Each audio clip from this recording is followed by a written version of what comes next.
उपोषणासाठी बसलेल्या मनोज जरांगे आणि त्यांच्या सगळ्या सहकाऱ्यांवर मायमावल्यांवर त्या ठिकाणी लाठीचार्ज केला। हा लाठीचार्ज सगळ्या महाराष्ट्राने नाही, देशाने नाही, जगात पाहायला गेला आणि त्याच्यावर खूप टीका झाली, मन हेलावून गेलं आणि मराठा समाज या एका घटनेमुळे अतिशय पेटला गेला आणि साहजिकच सगळेजण त्या आंदोलनामध्ये सक्रिय झाले, वेगवेगळ्या प्रकारे सक्रिय झाले। मी वारकरी कीर्तनकार असल्यामुळे नगरमध्ये, मी नगरचा मूळचा राहणारा आहे, तर माझ्याकडे लोक आले, महाराज तुम्ही घरात बसून चालणार नाही, तुम्ही गावगाव रस्त्यावरून आपण ही प्रबोधन करणं गरजेचं आहे आणि त्यानुसार मी अनेक ठिकाणी प्रबोधनं केली, कीर्तनं केली। नंतरच्या काळात ज्यावेळेस सगळे सोयरे मधल्या काळामध्ये मराठवाड्यामध्ये जी शिंदे समिती स्थापन केली आणि मराठवाड्यामध्ये मोडीच्या ज्या नोंदी आहेत त्या नोंदी शोधण्याकरता काही मोडी लिपीचे वाचक सरकारला हवे होते। मी मोडी लिपीचा वाचक आहे, मोडी लिपीचा अभ्यासक आहे आणि म्हणून माझेच नगरमधले असलेले आमचे मोडी शिकवणारे, आम्हाला ज्यांनी मोडी शिकवली असे डॉक्टर संतोष यादव आणि त्यांनी अनेकांना पाचारण केलं, चला आपण गावगाव जाऊन, तहसीलला जाऊन, TLR ऑफिसला जाऊन ते मोडीचे कागदपत्र शोधू आणि कुणबीच्या नोंदी सापडून जाऊ आणि त्या मोहिमेमध्ये आम्ही सहभागी झालो आणि मराठवाड्यामध्ये आज ज्या काही 40-42 हजार नोंदी दिसतात त्या नोंदी शोधण्याकरता असा माझा संबंध आला। मधल्या काळामध्ये इथे काम चालू असताना अंतरावलीला जाण्याचा माझा प्रसंग अनेक वेळा आला, तर त्या ठिकाणी सगळे सोयरे आपण पाहिलं असेल, मधल्या काळात सगळे सोयरे 15 दिवस सगळे सोयरे चालू, तर अजूनही सगळे सोयरे चालू आहे।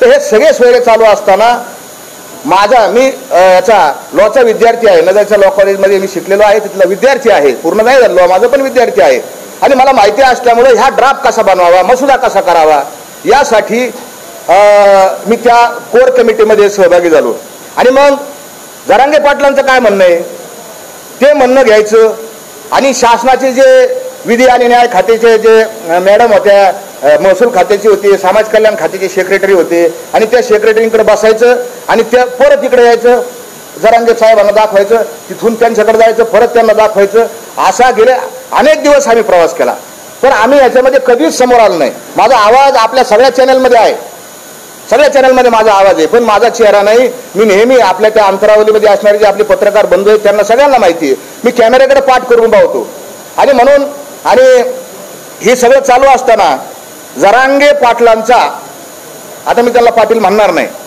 जरांगे यांचा, कारण पाटील असण्यासाठी पाटीलकीची सनद असावी लागते, त्यांची सनद मी पाहिली नाही, मी त्यांना पाटील मानित नाही। जरांगे यांचा हेकेखोरपणा आम्ही अनुभवला, हा असा शब्द घाला तो तसाच शब्द घाला, हे असंच झालं पाहिजे, आत्ताच झालं पाहिजे, तसंच करा, असंच करा, आम्ही इतके परेशान झालो आणि मग आम्हाला सुधारणाच काय करावं काय नाही करावं। मुळात आपण आपल्या समोर मला अजून एक बाजू ठेवायची की मी ही पत्रकार परिषद कशासाठी घेतो, मी जरांगेवर का आक्षेप घेतो, का बरं, मला काय माझ्या प्रसिद्धीसाठी हवी असे का, ही काय प्रसिद्धी आहे का, ह्याच्यामध्ये पोलिंग होतं, आपल्या सगळ्यांना माहिती आहे, जर एखाद्या भूमिकेवर आपण आणि बहुमताने समाज एका बाजूला आहे आणि त्या विचारावर जर आपण खंडन केलं तर समाज त्या ठिकाणी, कारण तो भोळा समाज आहे, आमचा मराठा समाज फार मायाळू आहे, फार भोळा समाज आहे, फार गोड समाज आहे, त्याला लक्षात येत नाही, त्याला असं वाटतं महाराज असे काय बोलून राहिले बाबा, काल परवापर्यंत महाराज, आणि माझं त्या मधल्या काळामध्ये तुम्ही आता कोणतरी पत्रकार बांधवांनी विचारलं की तुमचे काय फोटो आहेत का, तर मी फोटोसाठी लालची नाही, शिल्फी काढा हे करा त्यासाठी नाही, पण कामाच्या संयोगानं काही फोटो निघालेत आणि संभाजीनगरचे विभागीय उपायुक्त हे त्यांना आणि मी त्यांना मसुदा समजून सांगण्याकरता स्टेजवर एकदा बसलो, तर त्या ठिकाणी त्यांचे स्वतःचे शब्द येतं जरांगे पाटलांचे, त्याच्यामुळं मी जरांगे पाटलाचा सहकारी नाही, त्यांच्या टीममध्ये नाही, हा आक्षेप कुणालाही करता येणार नाही।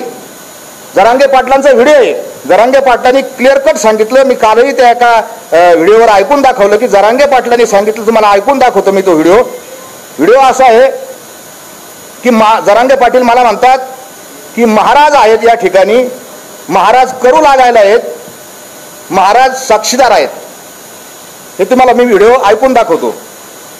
बरं, आता उलट काय केलं ते सांगतो, महाराज घेते, महाराज साक्षाला आहेत म्हणून, कारण ते करू लागायला सगळं त्याच्यामध्ये, परत आहे, आता उलट काय केलं ते सांगतो, महाराज घेते, महाराज साक्षाला आहेत म्हणून, कारण ते करू लागायला सगळं त्याच्यामध्ये, हे तुम्हाला व्हिडिओ मी पाठवून देतो आणि फोटो येतो मला, परत येतो। बरं, आता उलट काय केलं ते सांगतो, महाराज घेतील, महाराज साक्षाला आहेत म्हणून, कारण ते करू लागले सगळं त्याच्यामध्ये. परत एकदा उगा उलट काय केलं ते सांगतो, महाराज घेतील, महाराज साक्षाला आहेत म्हणून, कारण ते करू लागले सगळं त्याच्यामध्ये.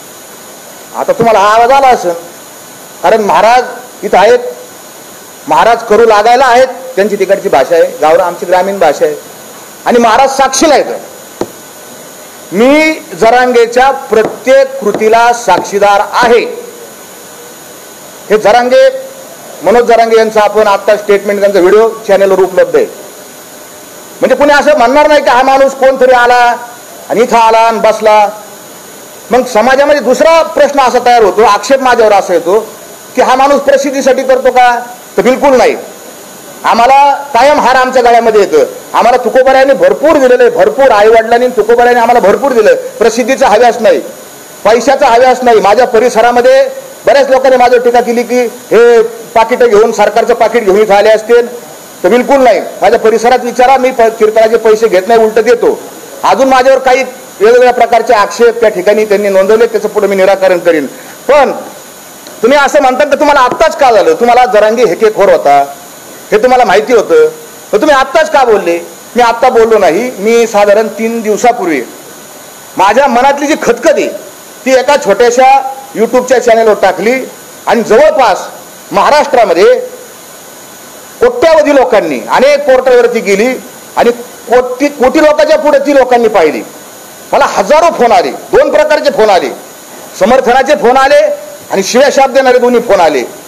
जीव घेणारे, तुला गोळ्या घालू, तुला मारून टाकू, माजला का, असं तसं, अशा प्रकारचे फोन आले.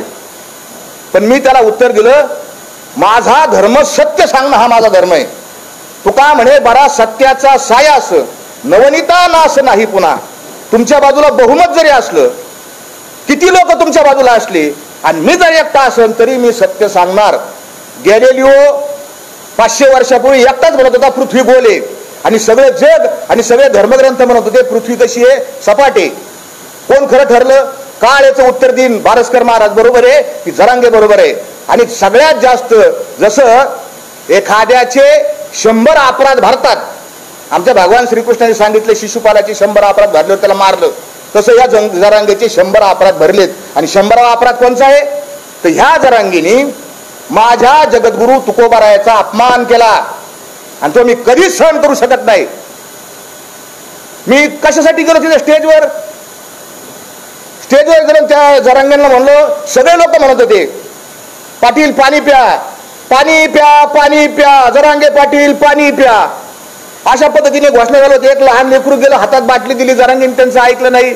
आणि शेवटी मी म्हणलं, बाबा मी देहूवरून आलो, मी काय सरकार नाही, मी नेहमी या सरकारच्या विरोधात भूमिका मांडत आलेलो आहे, मी देहून आलो, आपण एक ग्लासभर पाणी प्या. तर जरांगे, तुम्ही हे एक चॅनलने ते सगळं व्यवस्थित दाखवलं एका याच्यात, ते नेमके दोघं कोण, जरांगेला समजून सांगणारे ते दोघे कोण. आणि मी जरांगेंना सांगितलं पाणी प्या. जरांगे विचार करतायत, याच्या हातून पाणी पिऊ का नको? काय विचार करतायत?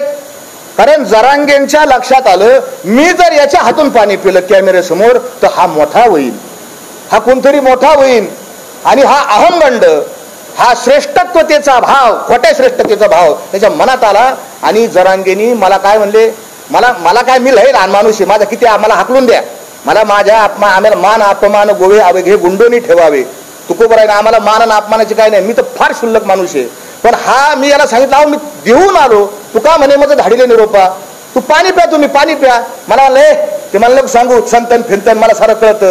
ज्या वेळेस तो संतन फिंतन तुकाराम महाराजांचा एकेरीवर उच्चार केला, मी म्हणलं जरांगे तुझे 100 अपराध भरले, मी आता मला झोपच नाही लागली.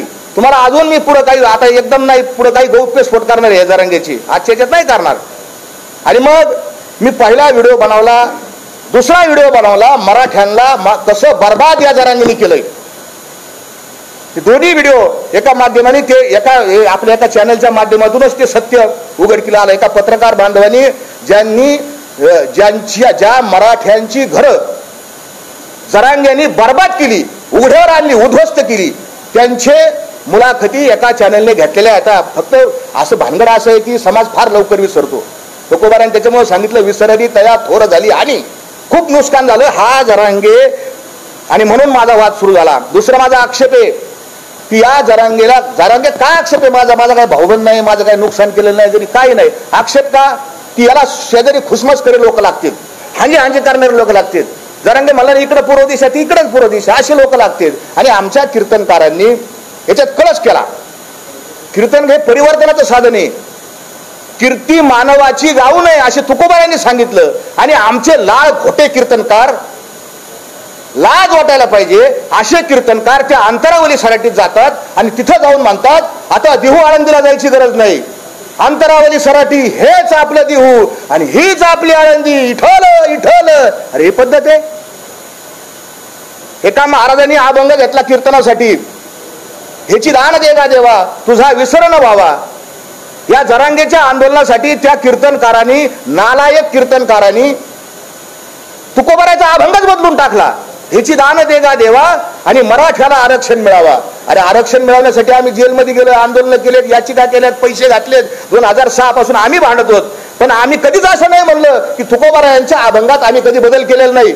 तुकोबारायांचा अभंग जसं बायबलमध्ये बदल करता येत नाही, कुराण साहेब मध्ये बदल करता येत नाही, गीतेत बदल करता येत नाही, तसा ह्या महाराजांना गीतेमध्ये बदल करण्याचा काय, गाथेमध्ये बदल करण्याचा काय अधिकार. हा आक्षेप असे एक एक एक एक खूप तुमच्या जगाचा अहंकार किती आहे. का बोलतो मी तुम्हाला, माझी तळमळ, माझी कळत असेल तुम्हाला पोटातली तळमळ. याची एवढी पोरगी एका चॅनलवर मुलाखत गेली, काय म्हणली, माझे पप्पा एवढे मोठे आहेत की ते देवाला झुकू शकतात. देव माझ्या पप्पाच्या पाया पडून, आमचा देव पांडुरंग आहे, पांडुरंग तुझ्या बापाच्या पाया पडून. एवढा जरांगे मोठा झाला आणि लोक तुम्ही ऐकून कसं घेता लोक. अरे मराठ्यांना आरक्षण मिळावा याच्यासाठी आपण काय लागन ते करू, सरकारला अंगावर घेऊ, काही करू, तर देवाचा काय संबंध, तुकोबाराच्या अभंगाचा काय संबंध.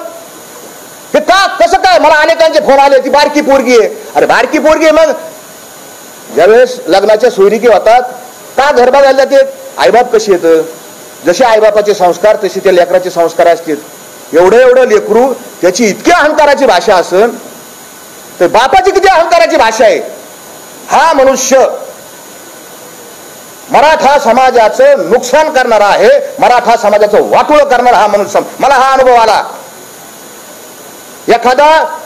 एखादी गाडी चाललेली आहे आणि गाडीचा ड्रायव्हर पेलेला आहे, प्रवासी बसलेले आहेत आणि ते मला कळालं, तर माझं काम काय, पहिलं उतरून घ्यायचं आणि लोकांना सांगायचं, ए बाबा खाली उतरा, गाडी ड्रायव्हर पेलेला आहे, खाली उतरा, तर गाडी खड्ड्यात जाईन, दरीत जाईन, मरताना तुम्ही. हे माझं सांगणं काम आहे, म्हणून इथं बसलोय.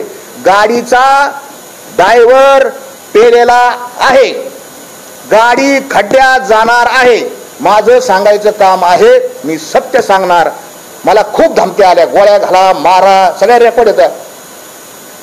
तू मार, बॉम्ब लाव, जाळ, पण मी खरं बोलल्यापासून हटणार नाही. माझे जे आक्षेप येत,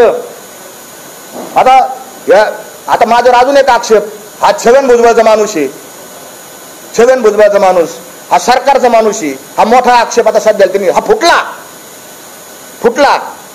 मी ना छगन भुजबळचा माणूस आहे ना या सरकारचा माणूस आहे. मी इतक्या टोकाची टीका भाजपवर केलेली या आंदोलनात ती समाज माध्यमावर उपलब्ध आहे, माझ्या मोबाईलमध्ये सुद्धा उपलब्ध येतं. फडणवीस यांना मी काय म्हणलो, भुजबळांना मी काय म्हणलो, भयानक टीका मी केलेली आहे. मला सगळे लोक म्हणायचे महाराज आरक्षण मिळतं, टीका नका करू इतकी. या पद्धतीने मी टीका केलेली आहे. ज्या वेळेस भुजबळ आंबडच्या सभेमध्ये, आमच्या नगर शहराजवळ शिंडी नावाचं गाव आहे, तिथली एक महिला सरपंच आहे आणि त्या महिला सरपंच बाईने जरांगे यांच्याविषयी एका फेसबुक या व्हॉट्सअपच्या ग्रुपवर अतिशय घाणेरड्या शब्दात टीका केली. त्यावेळेस त्या महिलेवर आम्ही गुन्हा दाखल करायला गेलो आणि भुजबळ साहेब ज्यावेळेस बोलले त्या आंबडच्या सभेत, तर भुजबळ साहेबांचा निषेध आम्ही त्या गावात सभा घेऊन व्यक्त केलेला आहे आणि तो व्हिडिओ माझ्याकडे उभा आहे. मला आपण भुजबळांच्या आणि जसं जरांगे चुकले, मी जरांगेच्या विरोधात बोललो, भुजबळ चुकले, भुजबळांच्या विरोधात बोललो आणि उद्याही भुजबळ जर चुकले तरी मी भुजबळांच्या विरोधात बोलणार आहे. भुजबळ आमचे मित्र नाहीत. काहीतरी कारण काढून मला त्या भुजबळांचं काही घेणं नाही. त्यांच्या तोंडावर मी कसं काय हात ठेवू. विधानसभेत ते बोलले ते भंडारा डोंगराचे अजय महाराज बारसकर आहेत आणि त्यांनी हे जरांगे हेकेखोर आहेत असं त्यांना बोलून नाही दिलं. त्यांनी माझं नाव घेतलं, 3दा नाव घेतलं. मी म्हणलं की त्यांना माझं नाव द्या, माझा काही संबंध. कोणी लाख कोटी लोकांनी व्हिडिओ पाहिला, कोणी काही बोलू शकतं. हा त्यांचा, मी भुजबळाचा माझा काही संबंध नाही. आता मुद्द्याचा विषय सांगतो, आरक्षणाच्या बाबतीतला विषय सांगतो. हे झाले त्याचे सगळे, आणि त्याचं हे सगळं कायम हेच आहे की हा माणूस कसा कसा हे करतो. परंतु आरक्षणाच्या संबंधानं मी त्याला पहिलं सांगतो की आपलं काय ठरलं होतं 15 जानेवारीला, त्या अजून एक त्याचं वैशिष्ट्य सांगतो. तो सरकारला निवेदनच देत नाही. त्याचं एक निवेदन दाखवा मला की बा आपण काही जरी असलं नाही, तुम्हाला रजा जरी काढायची असेल पत्रकार तरी तुम्ही रजेचा अर्ज देता, प्रतीक संपादक साहेब अशी रजा काढायची. हा तुम्ही जरांगेंचं एक पण निवेदन नाही, सिंगल वन निवेदन नाही सरकारकडं. पण जरांगेंचं निवेदन कॅमेऱ्यासमोर त्यांनी माझ्याकडे लिहून दिलंय, तो नाकारूच शकत नाही. माझ्याकडे त्याच्या ज्या 4 मागण्या आहेत ना त्याच्या अक्षरात लिहिलेल्या आहेत. त्यांनी काय 4 मागण्या केल्या आणि तो कसा पलटतो, आज पलटी, उद्या पलटी, परवा पलटी, तेरवा पलटी, रोज पलटतो जरांगे आणि खोटं बोलतो. जरांगेवर काय विश्वास ठेवला समाजाने की जरांगे पारदर्शक आहे. कोणतीही मिटिंग कॅमेऱ्यासमोर करतो, मंत्री येऊन द्या घोडा लावतो, त्याला घोडा लाव, याला घोडा लाव, याला बोल, त्याला आमदाराला बोल, शिव्या घाल. समाजाने प्रेम केलं, कारण कसं आहे मराठा समाजाला खरं बोललेलं आवडतं आणि तोंडावर बोललेलं आवडतं. मराठा समाजाने स्वीकारलं, मी स्वीकारलं. पण जरांगेने 23 डिसेंबरच्या रोजी पहिली गुप्त मिटिंग कन्हैया हॉटेलमध्ये घेतली आणि त्या मिटिंगचा मी साक्षीदार आहे. त्या बंद खोलीमध्ये आपल्या चॅनलच्या माध्यमाची अशी काच होती, काचेच्या बाहेर कॅमेरे लावले होते. जरांगे आमच्याशी बोलत होते, माझी कॅमेऱ्याकडे पाठायचे. मी तुम्हाला पहिल्यांदा सांगितलं की मी त्या मिटिंगचा प्रतिनिधी आहे, आतला साक्षीदार आहे. जरांगे आत एक बोलले आणि कॅमेऱ्यासमोर बाहेर जाऊन दुसराच बोलले. मला माहिती आहे काय बोलले, मी योग्य वेळी ते जाहीर करेन. दुसरी गुप्त मिटिंग, आणि त्या दिवशी काय ठरलं होतं 23 डिसेंबरची हे होतं आणि 25 तारखेला मुंबईला निघायचं होतं. सगळ्यांच्या साक्षी निघायचं होतं. जरांगेंनी सभेत काय घोषणा केली 20 जानेवारीला. कुणी कोणाला विचारून 20 तारीख दिली? काय संबंध 20 तारीख द्यायचा? मुंबईला मोर्चा निघाला आणि हे ड्राफ्ट आम्ही घेऊन गेलो. सरकारचे लोक होते, हा ड्राफ्ट असा वाचून दाखवलाय. बच्चू कडू आमदार त्यावेळेस होते आणि त्यांनी अक्षरशः शब्द ना शब्द हा कॅमेऱ्यासमोर ड्राफ्टचा वाचून दाखवला. तो माझ्या माहितीप्रमाणे 18 जानेवारीचा व्हिडिओ आहे, तुम्ही काढून बघा. आणि मग तोच ड्राफ्ट पुढे गेल्यानंतर वाशीला काना मात्रा व्याख्यांती उकार न करता स्वीकारला. जाताना परत काय झालं, गुप्त मिटिंग करणार नाही, कोणाशी बंद खोलीत बोलणार नाही, मी साक्ष देतो. कारण ते म्हणलेले जरांगे की महाराज साक्षीला येतं. आज जरांगेंची साक्षच बाहेर निघणार आहे. रांजणगाव गणपती येथे एका बंगल्यावर पहाटे 4 ते 6 या इतक्या वाजता एका उच्च पदस्थ अधिकारी, ज्या अधिकाऱ्याला त्यांनी शिव्या दिल्यात आता, त्याच्याबरोबर मिटिंग केली. 2 तास मिटिंग केली. तो अधिकारी हुशार, त्याला माहिती आज त्यांनी सगळी रेकॉर्डिंग करून ठेवलेली. त्यांनी शिव्या खाल्ल्या, आता तो का रिटायर होईनच. जरांगेचं सगळं बिंग बाहेर फुटणार आहे. पुन्हा त्याच अधिकारी पुण्यामध्ये जे कॉलेज येते शेती महाविद्यालय, तिथून गाडीत बसले ते 2 जण आणि गाडीमध्ये त्यांनी अर्धा तास मिटिंग केली, गुप्त मिटिंग. लोणावळ्याची गुप्त मिटिंग तुम्हाला सगळ्याला माहिती आहे आणि वाशीला सुद्धा गुप्त मिटिंग केली. म्हणजे हा पारदर्शक नाही, हे समाजाने पहिलं डोक्यात ठेवावं. हा पारदर्शक माणूस नाही. दुसरं, वाशी मार्केटमध्ये त्या तिथं सभा चालू होती. कंटेनर आणला होता आणि त्या कंटेनरच्या वर सभा चालू होती. माझी विनंती आहे लाईव्ह दाखवा लोकांना. त्यांचं लाईव्ह दाखवतात, आम्हाला बी थोडीफार काहीतरी आहे, आम्ही एवढं महत्वाचं सांगतोय. हा तर त्या कंटेनरच्या वर जरांगे उभे होते, तिथं स्पीकरचा प्रॉब्लेम झाला. मी त्यावेळेस त्या जरांगेंचा सहकारी नव्हतो, कारण मला हे गुप्त मिटिंगा आणि काहीतरी आतल्या आत शिस्त आहे हे माझ्या लक्षात आलं. मग आम्ही एक आंदोलक म्हणून मी सहभागी होतो. एक आंदोलक माझ्याकडे आंदोलक म्हणून सहभागी झाले, ते सगळे फोटो वगैरे आहेत. आणि त्या वाशीच्या मार्केटमध्ये मी आंदोलकांनी खाली बसलो तिथं आणि जरांगे पाटील भाषणाला उठले. कुठल्याही परिस्थितीत आरक्षण घेतल्याशिवाय माघारी जायचं नाही. पुढे त्यांनी आज अजून एक सांगितलं, आरक्षण दिलं तरी आझाद मैदानात जायचं आणि नाही दिलं तरी तुम्हाला माहिती आहे आझाद मैदानात जायचं. सगळ्यांनी गुलाब टाळ्या वाजवल्या, हे जल्लोष केला. आमचे 7, 8, 10, 20, 5-7 हजार लोक आझाद मैदानात जाऊन बसले. आधी चला आपल्या जागा धरून बसू. आणि मग पुन्हा भाषणात ते काय म्हणले, सरकारने आपल्याला इतके वेळ वाट पाहायला नाही पाहिजे, द्यायला पाहिजे लगेच GR. तर तिथं ते सरकारच्या वतीनं सेक्रेटरी भांगे आणि अजून 1-2-4 जण सरकारचे होते, त्यांनी लगेच सांगितलं 15 मिनिटात JR देतो, ते अध्यादेश देतो. आपण ऐका, 15 मिनिटात देतो म्हणले. लगेच ते म्हणले बघा हे काय म्हणायला लागलेत, 15 मिनिटात देतो 15 मिनिटात देतो. ते म्हणायला लागले बरं का, ते म्हणायला लागलेत. हे सगळं नाटक आहे, 1 नंबरचा नाटक्या माणूस आहे. 15 दिवसापूर्वीच ते अध्यादेश नाही, त्याला काही कळत नाही, त्याला कायदे तिथं काडीची अक्कल नाही, त्याला काडी कायद्याचा म्हणता का ढळ कळत नाही त्याला. हे द्यायला लागलेत. 15 मिनिटात कसं शासन निर्णय होईल? 15 मिनिटात अधिनियम अध्यादेश 15 मिनिटात द्यायला लागलेत. आणि मग नाटक केलं, ते JR घेतला. आणि मग काय पुन्हा फार महत्वाचे शब्द तुम्ही का सांगतो, फार महत्वाचं आहे. अधिक मी काय जास्त घेणार नाही, एकाच मुद्द्यावर पत्रकार परिषद संपवणार आहे. आणि मग त्यांनी तो सगळ्या सोयऱ्याचा JR हातात घेतला आणि काय म्हणलं, नीट ऐका, माझ्या सगळ्या मराठा बांधवांना आणि सगळ्या महाराष्ट्रातल्या सगळ्या लोकांना विनंती आहे की मराठा समाज तुमचा दुश्मन नाही, आम्ही जात जोडण्याचं काम करतो. विष्णुमय जग वैष्णवांचा धर्म भेदाभेद भ्रमामंगळ.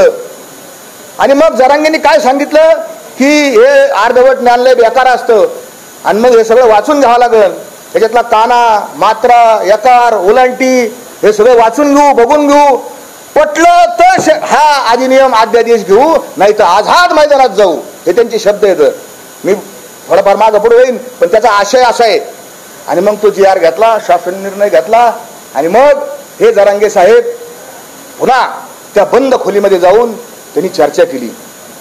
हे जे जरांगे आहेत ना, हे सामाजिक विद्वेष पसरवतात. आमच्या समोर ते जे भांगे जे आहेत, सेक्रेटरी समाज कल्याण खात्याचे प्रधान सचिव, त्यांना म्हणतात हेवांजऱ्याचे हेवांजरी आहे, हेवांजरी आहे, म्हणजे लोक खुश करायला बीडचे, बीडमधले लोकांचं त्यांना आनंद वाटायला, हलाबाड माणूस आहे. आणि मग ह्या भांगेंच्या बरोबर जरांगेंनी बंद खोलीत कस काय चर्चा केली, सगळ्यांनी पाहिलं तुम्ही. सुमंत भांगे जे आहेत त्यांच्या बरोबर आधी लोकांचे बोलायचं आणि आतमध्ये गेल्यानंतर यांच्या संग काय चर्चा केली, चर्चा केली चर्चा केली चर्चा केली चर्चा केली. भांगे साहेब बी हुशार येतं, त्यांनी बी चर्चा रेकॉर्ड केलेली असणार. सरकारला माझी विनंती, जर ती आता काय 1-2 महिने रिटायर व्हायला तर मागा त्यांना ती रेकॉर्डिंग काय चर्चा केलेली आहे, कारण प्रत्येक मिनिट्स तयार करताना त्यांना रेकॉर्डिंग लागतात. हुशार आहेत ते अधिकारी, उगतच नाही एवढ्या मोठ्या पदावर जाऊन बसले. आणि मग पहाटे 3 वाजता यांचं काय झालं. आणि मग आणि पुन्हा काय म्हणले त्या भाषणामध्ये, बघा मी अभ्यासक बोलावणार, मी वकील बोलावणार, मी या सगळ्यांना बोलावणार आणि मी सगळं कण वाचू काढणार. मराठा समाजाची कुठल्याही प्रकारे फसवणूक होता कामा नये. माझा मायबाप समाज, हे सगळे बोलवण्याचे शब्द येतं. माझा मायबाप समाज आणि लेकर बाळ, आणि मी बी मराठा समाजाचा आहे, मलाही बोलता येतं, मलाही ऍक्टिंग करता येते. अरे आम्ही कीर्तनकार, म्हणजे तुम्ही म्हणले ना हसवायला, हसू रडवायला रडव काही करतं. हा 1 नंबरचा कलाकार आहे, याला ऑस्कर पुरस्कार द्यायला पाहिजे, इतका कलाकार आहे. हा त्या जरांगेनी तिथं काय सांगितलं, माझे वकील बोलावणार, वकील आणा. कोणचे वकील आले, जरांगे जाहीर कर. त्या वाशीच्या बंद खोलीमध्ये कोणचे वकील होते, कोणचे अभ्यासक होते, काय तुम्ही चर्चा केली, काय कायद्याचा खल पाडला, काय किस पाडला. करू शकत नाही, करू शकत नाही महाराज. आणि ते झाल्यानंतर 3 वाजता मंत्री केसरकर आणि ते दुसरे एक मंत्री कोणते तरी ते लोढा, त्यांच्या हाताने 3 वाजता त्याची मिटिंग काय वाजतात बघा, 3 वाजता 2 वाजता. तर आता कॅमेरावर बी काहीतरी झोपा बिपा असतात ना, तर तरी बी थांबले होते काही लोक. 3 वाजता यांनी मिटिंग घेतली आणि सांगितलं आता आपलं आंदोलन संपलं. तरी बी डबल गेम, तरी बी मी विचार करीन आझाद मैदानात जायचं का नाही. त्याच्या आतली तुम्हाला गेम सांगतो, मला समाजाला सत्य सांगायचंय. हा काय नेमका काय ब्लॅकमेल करत होता. अध्यादेश मान्य झाला, मान्य झाला अध्यादेशाला. अध्यादेशाने काना मात्रा वाचला आणि अध्यादेशामध्ये 16 फेब्रुवारीची तारीख आहे. हा अध्यादेश 16 आपण वाचा. मराठा समाजाला माझे हात जोडून पाया पडून कळकळीची विनंती आहे. 16 तारखेचा त्याच्यात लिहिलेलं आहे. हा अध्यादेश 16 तारीख 16 फेब्रुवारी त्या दिवशी किंवा त्यानंतर अंमलात येईल असं लिहिलेलं आहे, क्लिअर कट लिहिलेलं आहे. आणि मग यांनी दुसरी आंधारातून एक मागणी लावली, मी माग जातो. आता अध्यादेश घेतला, विजय झाला, फटाकडे वाजले, लोकांना आनंद झाला, आरक्षण मिळालं, आरक्षण मिळालं. पण आता गुलाल घ्यायला आझाद मैदानावर जायचा हळूच म्हणला होता. आणि हे कशासाठी? सरकारवर दबाव. काय याला साध्य करायचं होतं? याला एकच गोष्ट साध्य करायला होती की मुख्यमंत्री एकनाथ शिंदे यांनी इथं यावा आणि मला गलासभर पाणी पाजावा. याच्यासाठी त्याचा सगळा अट्टहास चालू होता. यासाठी केला होता अट्टहास. जरांगे, हे सगळे पुरावे माझ्याकडे येतो, सगळे पुरावे माझे. तुझी ही जी चाललेली सगळी खटपट आहे, तुझी ही चालली ही फक्त श्रेयवादा करताय, स्वतःला मोठं म्हणून घेण्याकरताय. असंख्य पुरावे देऊ शकतो. आरक्षण कोण मागतो? तुम्ही सगळे समजदार माणसे. आरक्षण कोण मागत? गरीब लोक आरक्षण मागत आहेत. हा, जेसीबीतून फुलं मागणारे लोक कुठून आले? जेसीबीचे फुलं. अरे एवढा हार, काय 50-50 मीटरचे हार कोण देतं पैसे? समाजाच्या. आम्हाला कळत नाही का? एक कार्यक्रम याच्यात सप्ताह करायचा तर आमचे नाकी 9 येतात सप्ताह करायला. आमचा जरांगेवर हा आक्षेप आहे. तुम्ही तुमचं पारदर्शकपणाचा नियम मोडला. तुम्ही पारदर्शकपणा करणार होते. तुम्ही नेहमी म्हणता मी समाजाला विचारल्याशिवाय काही करीत नाही, समाज माझा मायबाप आहे. हा, मी कायद्याचा अभ्यासक आहे, मी वाचतो, मी पाहतो, तपासून घेतो असं म्हणतो. मग माझा दुसरा सवाल त्यांना असा आहे की तुम्ही 10 तारखेला, आता 10 फेब्रुवारी जे उपोषणाला बसले, आता जे उपोषण चालू आहे, हे उपोषण करण्याकरता तुम्ही समाजाची मीटिंग घेतली का? आज जशी पुढचं ध्येय धोरण ठरवण्यासाठी समाज गोळा केलाय, आला नाही समाज, थोडे लोक आलेत. कोटीत समाज अंतरावलीला, कोटीत समाज आला होता अंतरावलीमध्ये त्या 14 तारखेच्या सभेला. लोक यायला 10 वाजताचा फोटो आहे माझ्याकडे असे बी व्हिडिओ आहेत याचे. तुम्हाला काय लाज आहे का नाही? 50 लोक गोळा करताय ना, तुम्हाला कसं काय उपोषण करू मी? हे जरांगेचे व्हिडिओ, ऑडिओ रेकॉर्डिंग, व्हिडिओ नाही ऑडिओ रेकॉर्डिंग त्याचे आहेत. जरांगे, माझा दुसरा प्रश्न आहे, मी बोलणारच नाही त्याला. जरांगे पाटील म्हणणार नाही मला मारून टाका. त्याला मारायचं ना, अरे काही काला मारलेलं याच्या आधी खरं बोलले म्हणून काय मला मारलं का? पण मी खरंच बोलणार. जरांगेला जरांग्या हे मी नाही म्हणत. ज्याचं घर उद्ध्वस्त केलं, वामन वाळेकर, परशुराम खुने, रवी पाटील आणि अजून एक जण आहे, या 4 जणांचं घर बर्बादीने केलं. त्याच्या या दोघांच्या वडिलांचे व्हिडिओ येतात. जरांगे भयकितो, जरांगे फसितो, हे व्हिडिओ समाज माध्यमावर उपलब्ध आहेत. एका शेतकरी रडतोय, तो जरांगेवानी खोटा रडत नाही. तो वामन, तुम्ही नीट पहा व्हिडिओ. त्या वामनराव वाळेकरांच्या डोळ्यात जे अश्रू आलेले आहेत ते दुःखाचे अश्रू येतं, आणि याचे अश्रू मगरीचे अश्रू येतं, नक्राश्रू ज्याला म्हणतात आमच्याकडं. आणि या जरांग्यांनी मराठ्यांची घरं उद्ध्वस्त केली. दुसरा आक्षेप माझा, अनेक आक्षेप घेण्यासारखे तर कितीतरी, याला अक्कल नाही, नाही तर हा नाटकं तरी करतो. अजून एक सांगतो तुम्हाला, आपण सगळे चॅनेलवाले येतं, आपल्याला TRP लागती. याला हा लय हुशार आहे. त्याच्यात आपल्याकडं अटेन्शन कसं होईल, लक्ष कसं विधून घेता येईल, याला पक्क माहिती. त्याला एका हिंदी चॅनेलच्या एका पत्रकाराने प्रश्न विचारला मुंबईला जायच्या आधी, जरांगे पाटील आप मुंबई को कौन से रस्ते से जा रहे? त्याचं काय उत्तर? हम डांबरी से जा रहे. अरे तुला एवढी तरी अक्कल आहे का रे? हा, तुला काय विचारले पत्रकारांनी? तुम कौन से रस्ते से जाने वाले हो? वो तो डांबरी से. अरे रस्ते म्हणजे तुम बीड से, नगर से, पुणे से, कैसे जा रहे हो? एक तर हा जो व्हिडिओ परत काढा वाचा, ऐका. हा म्हणतो, पत्रकार विचारतात कोणत्या रस्त्याने जाणार, हा म्हणतो डांबरीहून जाणार. हे उत्तर आहे. एक तर याला अक्कल नाही, नाही तर हा लोकांना फसितो. याचे 2च उत्तर आहेत. तिसरं उत्तर नाही. हा प्रचंड शातीर माणूस आहे, कितीतरी शातीर. याला माहिती आहे TRP कशी मिळेल. शिव्या दिल्या का? त्या दिवशी आम्ही गेलो, छत्रपती शिवाजी महाराजांचा पुतळा पाठीमागे लावलेला आहे. महिलांच्या बद्दल कसं बोलावं? हा, अशीच असती सुंदर आमुची आई. शिवाजी महाराज ही संस्कृती ना, त्यांनी शिकवलं ना. मागं पुतळा आहे ना शिवाजी महाराज तुझ्या. काय म्हणतात, शत्रूच्या स्त्रीला सुद्धा आईचा दर्जा शिवाजी महाराज, ही शिकवण आहे. आणि ते मधुकर आर्दड कमिशनर समोर बसलेले आहेत. हा लोळतोय आमच्या ग्रामीण भाषेत लोळतोय. अहो, तुमच्या घरी पाहुणे आल्यावर तुम्ही आजारी जरी असले तर असं उठून तर बसताना, इतकी तरी माणुसकी असते ना आपल्यात. खरं बोला. हा लोळतोय तिथं असा.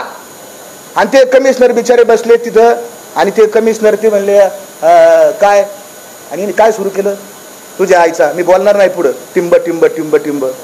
अरे जरांगे, ही संस्कृती आहे का? तुझ्या आईबापांनी तुला हे शिकवलं का? ते जे आर्दड नावाचे जे अधिकारी आहेत ते बी मराठा समाजाचे आहेत ना, हा, शेतकऱ्याच्या घरातले आहेत ना, तिने काहीतरी अभ्यास केला असेल, तिने काहीतरी पुस्तकं वाचली असतील, हा, ते कष्टातून अधिकारी झाले आणि त्यांना तू शिव्या घालतो. त्याच्याबरोबर माझे जे सहकारी आहेत डॉक्टर संतोष यादव नगरचे, यांनी मराठवाड्यावर ज्या नोंदी मिळाल्यात ना आता 30-40 हजार, या डॉक्टर संतोष यादवांचे अनंत उपकार येतं. गावगाव फिरून या माणसाने एसटीने हिंडला, मोटरसायकलीवर हिंडला, बीडमध्ये, लातूरमध्ये, उदगीरमध्ये, नांदेडमध्ये, त्या सगळ्या संभाजीनगरमध्ये, वैजापूरमध्ये हा माणूस मोटरसायकलीने हिंडला. आणि हा याला काय म्हणतो, तुम्ही सरकारच्या भाकरी खातात, आम्हाला भाकरी मिळत नाही, हा, आणि नीट घाला. आता ते मला बोलताच आहे ना, अहो आपल्याला बोलता येईल घ्यायची भाषा. मला सांगा ना, मलाही बंधन आहे, तुमचं लाईव्ह चालू आहे, मला असं कळलंय, हा, तुमची आई असं पुढे बोलला, याला पटतं का, याला शोभतं का? जाम. अरे तू सरकारला शिवे दे, मी बोलणार नाही ते शिंदेचं, पवारांचं, ते फडणवीसचं, मला काय घेणं नाही त्यांचं.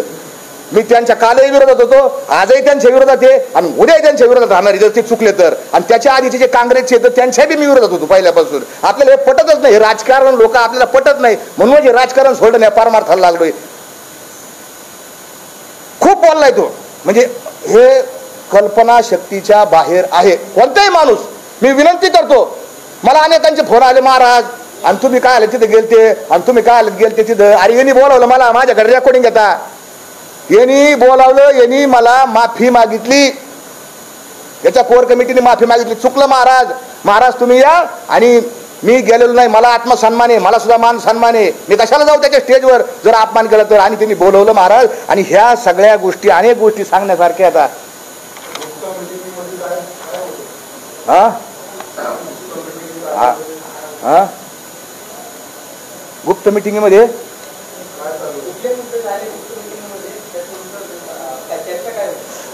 आता हे तुम्ही विचारायला पाहिजे त्याला. होतो ना. पहिली गुप्त मिटिंग कन्हैया हॉटेलमध्ये झाली 23 डिसेंबरला. हा, बीडला, ते बीड संभाजीनगर रस्त्यावर कन्हैया हॉटेल म्हणून आहे, तिथं पहिली गुप्त मिटिंग झाली. ती काय म्हणजे इंटरनेटवर आहे. दुसरी गुप्त मिटिंग त्यांची म्हणजे मला माहिती असलेली बरं का. दुसरी गुप्त मिटिंग झाली रांजणगावला एका बंगल्यामध्ये, MIDC मध्ये, जिथं ते मुक्कामाला होते. त्याचा टायमिंग सांगतो, पहाटे 4 ते सकाळी 6 वाजेपर्यंत. तिसरी गुप्त मिटिंग यांची पुण्याचा जो रस्ता आहे जिथून ती आमचा मोर्चा चालला होता सगळा, त्याच्यामध्ये एक हे पुण्याचं पाषाण रोड आहे, ते औंधचा परिसर आहे, राजभवन आहे, तिथून ते दोघं साहेब मोठे उच्च अधिकारी होते, ते दोघं माझ्या देखत त्यांच्या गाडीत बसले. मला म्हणले तुम्ही बसा. मी म्हणलं मी नाही बसत, मी नाही मोकळा म्हणलं, हे शितुडे शेणून घ्यायला मला नाही मोकळा. आणि ते गेले. त्याच्यानंतरची मिटिंग लोणावळ्याला झाली, ती मला सगळ्यांना माहिती होती. लोणावळ्याला आपण आक्षेप घेतलेले होतं. आणि त्याच्यानंतरची बंद मिटिंग वाशीला झालेली आहे. बोला तुम्हीच विचारा, मी आता दमलोय सांगू याचं.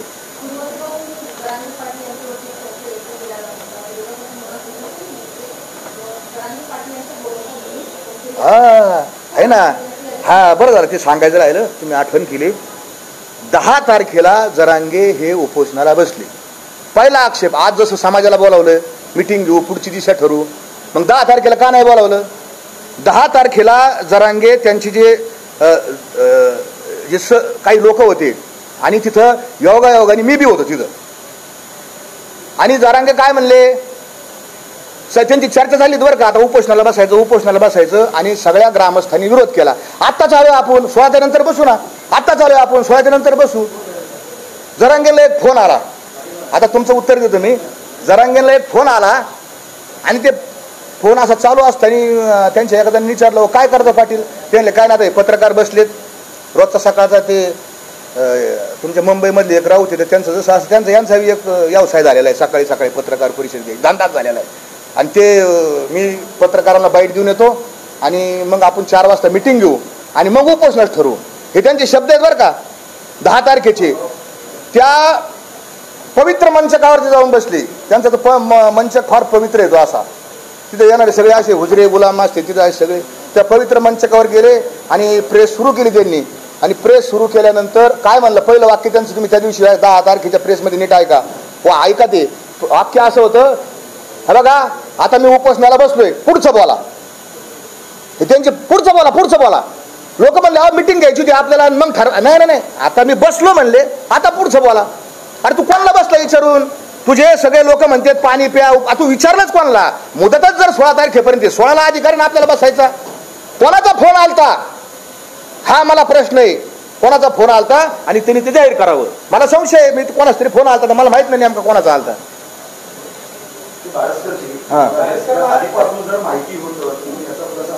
हा बरोबर बरोबर, यस यस, हा बरोबर. त्याचं कारण असं होतं की मी जर काही बोललो, मी आता माझ्या जवळच्या सहकार्यांना बोलायचं रे माणूस बरोबर नाही राव, लय कोणावर तोंड टाकतो, याची हेतू याचे उद्देश समजत नाही राव, याची बॉडी लँग्वेज सुद्धा डेंजर आहे म्हणले. मी मानसशास्त्राचा विद्यार्थी, याचं जरा डेंजरच दिसते म्हणले, मला काय खरं वाटाना भोय.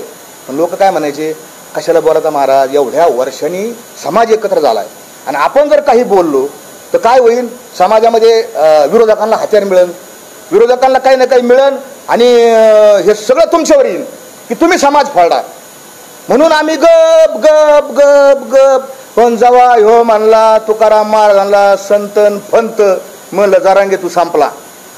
चल, तुकाराम महाराजसाठी मी मरायला उद्याच्या इतिहासामध्ये लिहिलं जाईल. मला जरी गोळ्या घातल्या तर लिहिलं जाईल, तुकाराम महाराजांचे जर कुणी एकेरी शब्द बोललं, त्यांचा अपमान केला, तर ह्यो बारसकर महाराज नावाचा एक सामान्य कीर्तनकार यांनी आपला प्राण दिला. याच्यात मला आनंद आहे, याच्यात मला समाधान आहे.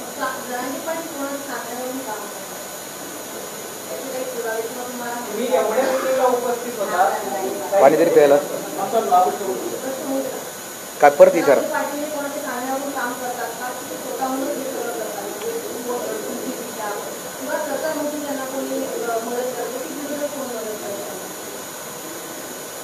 जरांगे दोन गोष्टी फार हुशार, शातीर, त्याला शब्द आहे शातीर.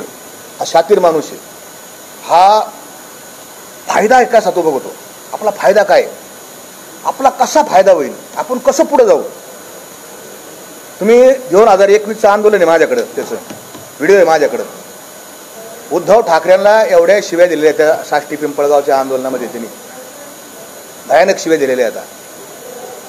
म्हणजे ज्या ज्या वेळेस त्याला कोणी काही सांगन किंवा कोणी काही त्याला काय असं, आता पडद्याच्या मागे मी आरोप घेऊ शकत नाही, कारण आम्ही खरं बोलणार आहे. मी पाहिलं नाही माझ्या डोळ्याने त्याला कोणी काही दिलं का नाही, त्याच्यामुळे मी त्याच्यावर बोलू शकत नाही. परंतु हा सारखा बदलतो, माझा 100% संशय आहे.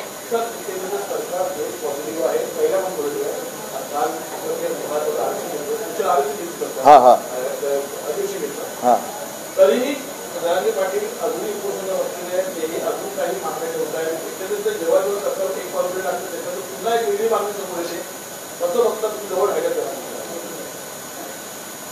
आता जरांगेंची जी मागणी, सगळ्यात महत्वाची मागणी तुम्ही ऐकलं असेल की 1 नंबरची मागणी आहे की हे जे अधिसूचना आहे ती खरी, ते जरांगेला माहितीच नाही, ते अध्यादेशच म्हणते. अध्यादेशाच्या आम्हाला अध्यादेश कळत नाही, याला अधिसूचना कळत नाही, अधिनियम कळत नाही, शासन निर्णय कळत नाही, परिपत्र काही कळत नाही. याला हे फरक आहे याच्यात. अध्यादेश काय असतो, अधिनियम काय असतो. हा अधिनियम आहे 2012च्या अधिनियमामध्ये ही केलेली तरतूद आहे, ही केलेली वाढ आहे 2012च्या. हा अधिनियम याच्यामध्ये असं दिलंय की आपलं सरकार, हे आपलं सरकार कोणचं आहे, लोकशाही सरकार आहे आपलं.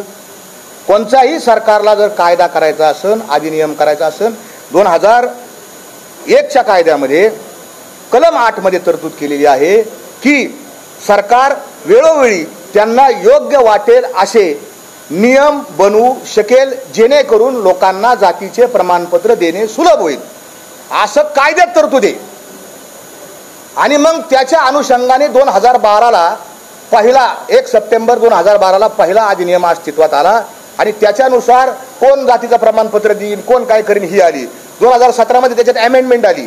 2018ला एक अमेंडमेंट आली, कारण आमच्या कुणबीच्या ज्या नोंदी आता काही काही गावामध्ये फक्त कुणबी कू लिहिलेलं असायचं. मग अधिकारी आम्ही घेऊन जायचो, साहेब हे कुणबी म्हणजे कुणबीचे, तर अधिकारी आमचा असला तर बरं चालायचं. अधिकारी थोडा घेणारा असं बरं चालायचं. पण अधिकारी जर दुसऱ्या विचार धारेचा असला मग अधिकारी लगेच देतच नसायचा, तकलीफ द्यायचा अधिकारी. खरं आहे बरं काही, वास्तव आहे.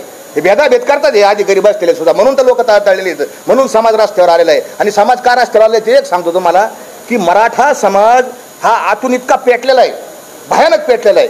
त्या का पेटला त्याचे कारण वेगळे, त्याचे कारण आर्थिक येतं, त्याचे कारण आत्मसन्मानाचे कारण येतं, त्याचे कारण मराठा समाजाला वेळोवेळी धग बसलेली आहे. हिंदू मुसलमानाचे भांडणं झाले, दंगली झाल्या, त्या हिंदू मुसलमानाच्या दंगली झाल्या म्हणायला झाल्या, पण त्या खऱ्या दंगली झाल्या मराठा मुसलमानाच्याच झाल्या. तुम्ही पाहिला असेल मधल्या काळामध्ये ब्राह्मण, पूर्वीच्या काळात ब्राह्मण ब्राह्मणेतर वाद होता. ते म्हणालं होतं ब्राह्मणेतर, पण त्याच्यामध्ये मराठ्यालाच तकलीफ झाली. ती काय तकलीफ झाली नंतर सांगा एखादी. त्याच्यानंतर कोणता वाद आला? दलित सवर्ण वाद आला. दलित सवर्ण वादामध्ये तकलीफ ही फक्त मराठ्यालाच झाली. आणि त्याच्यानंतर आता हा वाद मराठा आणि ओबीसी, हे जरांग्याला एवढी अक्कलच नाही की समाजाचं काय नुकसान झाले टप्प्याटप्प्याने. या सगळ्या प्रोसेसमध्ये मराठा समाजाचं भयानक नुकसान झालंय. मराठा समाज आयसोलेट झालेला आहे, बाजूला पडला गेलेला आहे.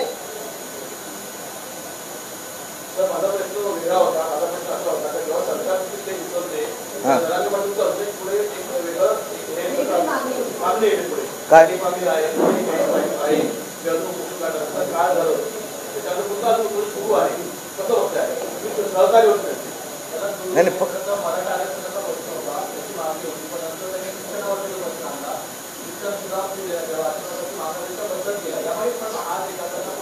नाही नाही नाही शिक्षणाचं मी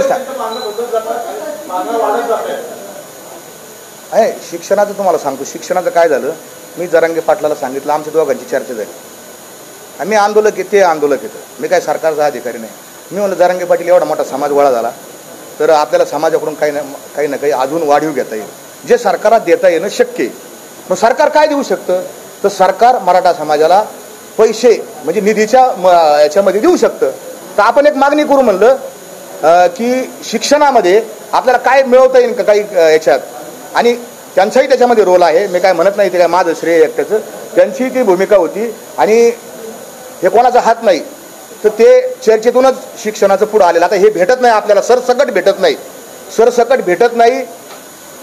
म्हणून म्हणलं आता घ्या बा शिक्षण, तर शिक्षण, कारण पोरांचा प्रश्न शिक्षणाचा आहे. असं कोणाचा काय हात वगैरे काय नाही त्याच्यामध्ये शिक्षणाच्या बाबतीत.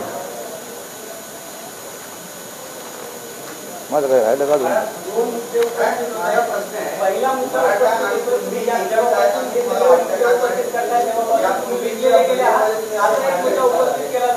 एक मराठा कुणबीचं कोण बोलत? एक तुमचं घेतो उत्तर.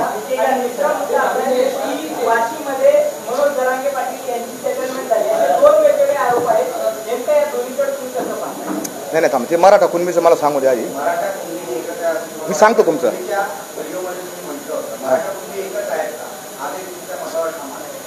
कसं आहे, मराठा कुणबी हे सगळ्या महाराष्ट्रात एक नाहीत. कोकणाचा प्रॉब्लेम वेगळा आहे. कोकणामध्ये जे लोक आहेत त्याच्यामध्ये दळवे असतील, सुर्वे असतील, सावंत असतील, ही तुम्हाला प्रातिनिधिक नावं सांगितली. हे आणि कोकणामध्ये जे कुणबी येतं, तिलोरे कुणबी, हे संपूर्ण हे दोन्ही समाज वेगळे येतं. हे जे मी आता तुम्हाला 3-4 प्रातिनिधिक आडनावं सांगितले, यांच्या 500 वर्ष जरी मागे गेलं तर यांच्या नोंदी मराठीच सापडतात. किती पाठीमागं जा, त्यांचे ताम्रपत्र येतं, पत्र येतं त्यांच्याकडं, सनदा येतात त्यांच्याकडे, मराठीच सापडतं. आणि तिथले जे कुणबी येतं ते वेगळे येतं. त्यांच्या आणि यांचे रोटी बिटी व्यवहार होतं. रोटी व्यवहार सगळीकडे होतात आता, कारण आपण कोणत्या हॉटेलमध्ये जेवायला गेलं तर किचन कोणत्या जातीचा किचनमध्ये कुक कोणत्या जातीचा विचारित नाही. रोटी व्यवहार सगळीकडे चालू. नमस्कार मंडळी, मी घेऊन आलेलो आहे आज अजय बारसकर हे मराठा समाजांच्या विरोधात आणि मनोज जरांगे पाटील यांच्या विरोधात आपले मनोगत व्यक्त करत होते आणि कशा प्रकारे बोलत होते ते आपण बघूयात. आणि ते बोलत होते की वारकरी असल्यामुळे राजकीय पक्षामध्ये काम करत आहे आणि हे विचार जुळत नाही. सर्व राजकीय काम बंद करून फक्त शेती प्रश्नावर काम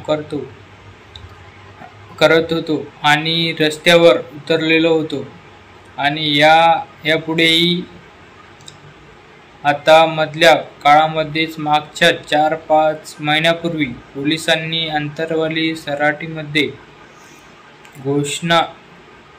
उपोषणावरील बसलेल्या आणि मनोज जरांगे पाटील यांच्या सगळ्या सहकाऱ्यांवर लाठीचार्ज केला आणि सांगत होते ते की कशा प्रकारे लाठीचार्ज केला आणि माय माऊलींच्या ह्याच्यामध्ये होत्या. आणि याचाही पूर्ण देशामध्ये नाही तर सगळ्या न्यूज चॅनलवर पसरलेली ही बातमी माऊली देशामध्ये जगामध्ये पाहायला गेला आहे आणि तिच्यावर खूप टीका झाली आहे आणि मन बंडाळून गेलं आणि महाराष्ट्र समाज एक घटनेमुळे अतिशय पेटला गेला आणि साहजिकच सगळ्या आंदोलनामध्ये सर्व क्रिया झालेल्या आहे आणि वेगवेगळ्या प्रकारे सक्रिय झालेले मी वारकरी कीर्तनकार असल्यामुळे नागरिकांच्या व मुळांच्या राहणाऱ्या आणि आपण घरात बसून चालणार नाही, गावोगावी प्रबोधन करून करायचे गरजेचे आहे, अशा प्रकारे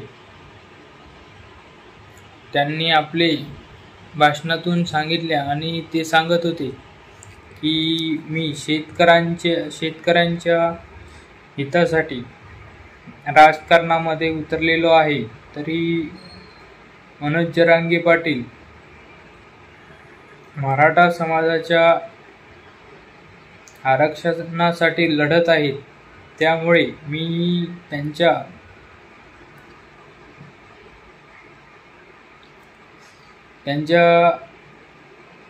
हिच्यामध्ये उतरलेलो आहे, तरी मन भांडावून गेल्यासारखं, जेणेकरून आपण अंतरवाली सराटीमध्ये जे लाठीचार्ज झाला आणि कशा प्रकारे जनतेवर मराठा समाजाच्या लोकांवर अन्याय झाला ते आपण बघितलेलंच आहे आणि कशा प्रकारे मराठा समाजाचा पोलिसांनी घात घेतलेला आहे तेही ते सांगत होते. अशा प्रकारे आपल्या चॅनलवर न्यूज येत राहतात, त्याकरिता आपल्या चॅनलला सबस्क्राईब करा आणि बेल आयकॉन बटन प्रेस करा आणि जास्तीत जास्त शेअर करण्याचा प्रयत्न करा, जेणेकरून सर्व प्रकारचे व्हिडिओ आपल्यापर्यंत पोहोचतील. याकरिता सबस्क्राईब करणं आवश्यक आहे. तरी सर्व न्यूज बघणारे न सबस्क्राईब करता निघून जातात, त्याकरिता आपल्या चॅनलला सबस्क्राईब करणं आवश्यक आहे. धन्यवाद मंडळी.